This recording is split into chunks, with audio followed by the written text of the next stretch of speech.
समाजशास्त्र की सबसे महत्वपूर्ण अवधारणा समाज के बारे में आज हम बात करेंगे।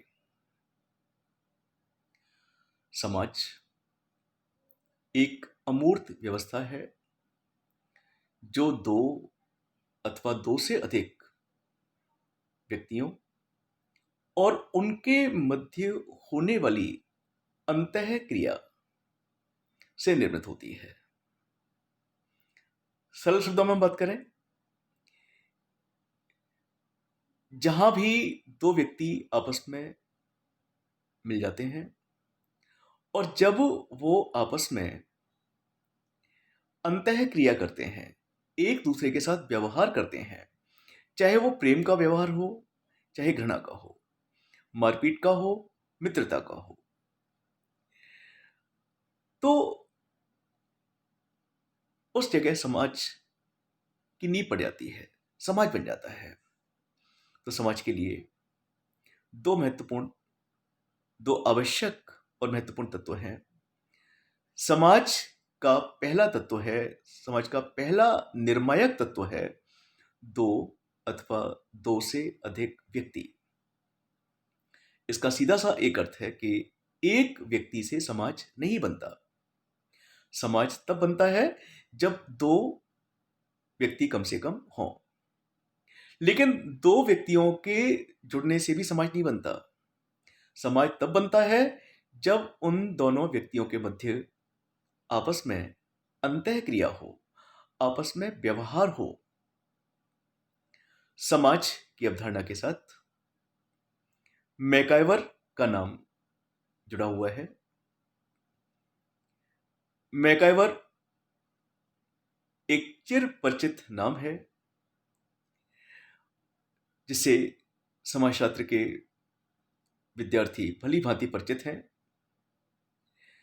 मैकाइवर ने अपनी कृति जो पेज के साथ मिलकर लिखी थी, मैकाइवर और पेज ने एक साथ लिखी थी, उस कृति में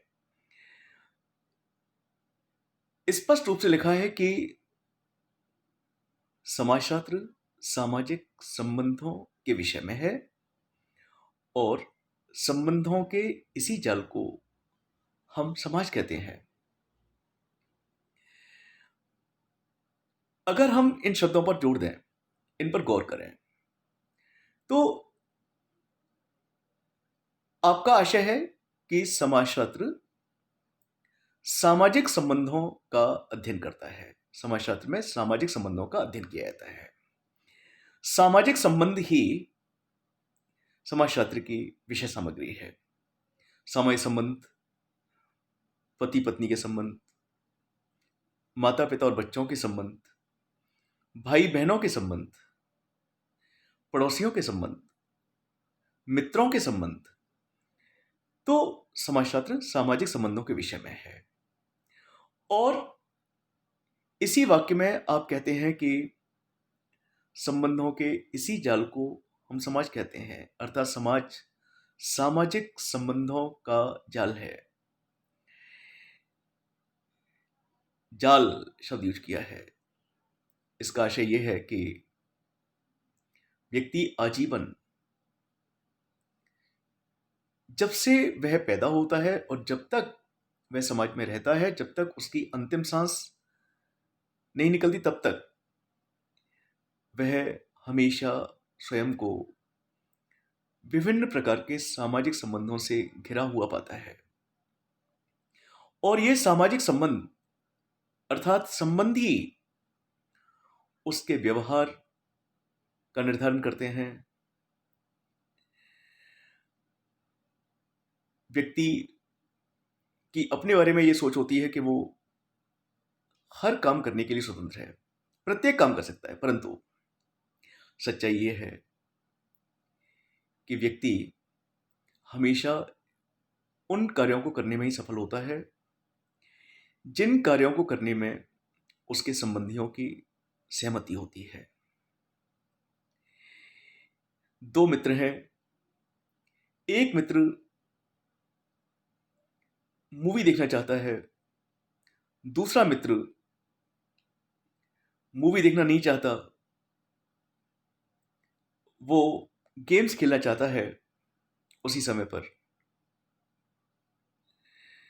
तो जो मित्र मूवी देखने की इच्छा रखता है या मूवी देखना चाहता है, वो अपनी मित्र की खातिर, जब उसका मित्र उस पर दबाव डालता है कि नहीं तू मूवी नहीं देखेगा, तुझे तो मेरे साथ गेम खेलना है, तो वो अपने मित्र के दबाव में मूवी देखने का निर्णय छोड़ देता है और फिर वह अपने मित्र की खुशी के लिए वह उसके साथ खेल में शामिल हो जाता है। तो ये समाज है। समय संबंध व्यक्ति को हमेशा घेरे रहते हैं। संबंधियों का व्यक्ति पर दबाव पड़ता है।